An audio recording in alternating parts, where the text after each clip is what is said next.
विभिन्न भाव में मंगल और शुक्र की युति के बारे में बात कर रहे थे। इस वीडियो में देखेंगे दसम भाव के लिए।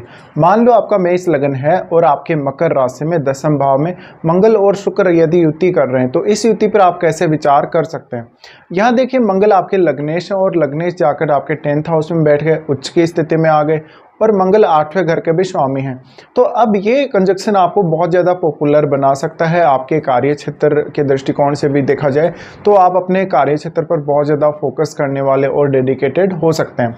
अब यहाँ पे आपको 8वें भाव के भी द्वारा जो काफ़ी सारे गेन हैं लाइफ में होंगे।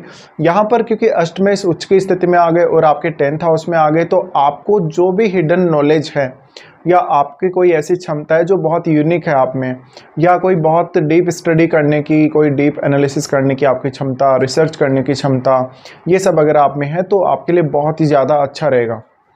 या मान लो आपको जासूसी में महारत हासिल है तो भी आपके लिए ये स्थिति बहुत ज़्यादा बेटर रहेगी। लेकिन देखिए, शुक्र जब भी मंगल के साथ आ जाते हैं तो मंगल शुक्र को बहुत ज़्यादा प्रभावित करता है, और क्योंकि मंगल एक्साइटमेंट उत्पन्न करता है, इस वजह से आपको पॉपुलर होने, मान सम्मान, प्रतिष्ठा पाने और क्रिएटिविटी के लिए बहुत ही ज़्यादा एक्साइटमेंट रहेगा। अब ये कंजक्शन के होते हुए आपको अपनी जो हॉबीज़ हैं, जो रुचियां हैं, उन पे ज़्यादा से ज़्यादा फोकस करना चाहिए कि पर्टिकुलर कौन से फील्ड में आपका जो रुचि है वो ज़्यादा है। जैसे कि हो सकता है कि आप में आर्टिस्टिक टैलेंट बहुत ज़्यादा हो, सिंगिंग वगैरह, और आप में डांस वगैरह करने की क्षमता अच्छी हो, तो ऐसे में आपको बेहतर सक्सेस मिल सकती है। यानी अब आप शुक्र से संबंधित अपना कैरियर चुन सकते हैं। यहाँ पे मंगल यहाँ निश्चित रूप से ही आपको शुक्र से रिलेटेड चीज़ों को अचीव करने में बहुत ज़्यादा सहायता करेगा, आपको मोटिवेट करेगा और आप में ज़्यादा से ज़्यादा इम्पल्सिव बिहेवियर लेकर आएगा। मंगल अब जितने ज़्यादा शुक्र के क्लोज होंगे उतना ही ज़्यादा धन संपत्ति प्राप्त करने, मान प्राप्त करने और जीवन में लग्जरी प्राप्त करने में आपको हेल्प मिल जाएगी। अब मंगल यहाँ पर अगर वक्री हों या अस्त हों तो मंगल का प्रभाव और भी ज़्यादा स्ट्रॉन्ग होगा, लेकिन इन दोनों के डिस्पोजिटर शनि हैं, इसलिए आपको शनि को भी देखना बहुत ही ज़्यादा जरूरी है कि शनि आपके चार्ट में कैसी स्थिति में है। तो शनि कहीं ना कहीं अब आपके मान सम्मान और आपकी प्रतिष्ठा को तो ज़रूर ही प्रभावित करेंगे और आपको सफलता बहुत जल्दी मिलेगी, बहुत लेट से मिलेगी, ये सब भी आपका निर्धारण शनि ही करेंगे।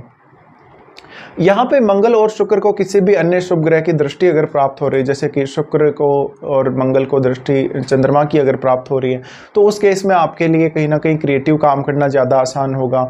आपको कुछ ना कुछ शुक्र से रिलेटेड कैरियर या फिर चंद्रमा से रिलेटेड भी कैरियर कुछ हद तक आप चुन सकते हैं। बट अगर बृहस्पति जैसे ग्रह का दृष्टि संबंध बन रहा है या बृहस्पति का संबंध बन रहा है तो निश्चित रूप से ही आपका ज्ञान में भी साथ साथ में बढ़ोतरी होगी, आपकी समझ बहुत परफेक्ट होगी और आपको निर्णय लेने में भी काफ़ी अच्छे से मदद मिल सकेगी।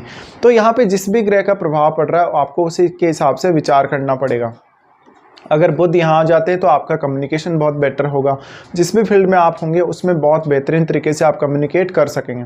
राहु और केतु का अगर संबंध है इन दोनों से तो ये बहुत ही ज़्यादा एक्सट्रीम रिजल्ट दे सकता है, लेकिन फिर आपको बहुत मामलों में सावधानी भी बरतनी पड़ेगी, जैसे कि रिलेशनशिप में और भी बहुत सारे मामलों में। लेकिन राहु का संबंध बनना यहाँ पॉपुलैरिटी को फिर भी दिखाता है और एक स्पेशल एक्साइटमेंट को दिखाता है करियर के प्रति। बट मंगल यहाँ पर अकेले ही काफ़ी हैं और मंगल इतनी ज़्यादा फायर पावर के साथ आते हैं कि यहाँ पे वो शुक्र से रिलेटेड चीज़ों को अचीव करने में आपकी मदद अवश्य ही करेंगे। बस यहाँ पर आपको इस बात की ज़रूरत है कि जो मंगल की एनर्जी जो आपको यहाँ इस भाव में मिल रही है उसको आपको कंट्रोल करना बहुत ज़रूरी है। वो एनर्जी काफ़ी ज़्यादा फायरी होगी, इस वजह से आपका किसी से भी रिलेशंस ख़राब ना हो। अब शुक्र को अगर हम देखेंगे तो शुक्र आपके दूसरे भाव के स्वामी हैं। दूसरे भाव के स्वामी होने की वजह से जिस भी कैरियर में आप रहेंगे, चाहे आप आर्टिस्टिक टैलेंट वाले फील्ड में हैं किसी में, या आप कोई भी फील्ड में मान लीजिए आप हैं, उसमें आपको ज़्यादा से ज़्यादा धन और संपत्ति प्राप्त करना भी उस आपके कैरियर की वजह से ही आपके लिए संभव हो पाएगा। तो कहीं ना कहीं एक बहुत ही स्ट्रॉन्ग इम्पैक्ट अब आपके कैरियर का आपके अर्निंग्स पे पड़ेगा, आपकी सेविंग्स वगैरह और धन को लेकर जो आपकी सोच है उस पर पड़ेगा। अब शुक्र क्योंकि सातवें भाव के स्वामी होने की वजह से मैरिज होने के पश्चात कहीं ना कहीं आपको ज़्यादा कैरियर में सक्सेस मिले या ज़्यादा पहचान मिले, नेम फेम मिले, इसकी संभावना भी है। और जीवन साथी और आपका आपस में अगर देखा जाए तो टैलेंट जो है वो सेम हो सकता है या आपकी एक्सपेक्टेशंस बहुत ज़्यादा सेम हो सकती हैं। इस वजह से कभी कभी आप अपने सेम प्रोफेशन वाले जीवन साथी से भी विवाह कर सकते हैं। अगर स्त्री के चार्ट में ये स्थिति बनेगी तो भी कुछ ऐसा ही सीन बनेगा। तो ऐसे में एक खुद के द्वारा चुना हुआ जीवन साथी या खुद की पसंद से चुना हुआ जीवन साथी भी आपका हो सकता है। बट जीवन साथी के आने के बाद भी कहीं ना कहीं आपके कैरियर पर बहुत ही मेजर इफेक्ट पड़ेगा इस कंजक्शन के होते हुए। अब यहाँ पे जो मंगल की दृष्टि पड़ रही है वो आपके लगन पे पड़ रही है, तो लगन पर मंगल की दृष्टि का पड़ना कैरियर के प्रति आपको बहुत ज़्यादा डेडिकेटेड बनाएगा, और जो भी आप टारगेट अगर कोई लेके चल रहे हैं कैरियर के मामले में तो उसको आप आसानी से अचीव कर सकेंगे।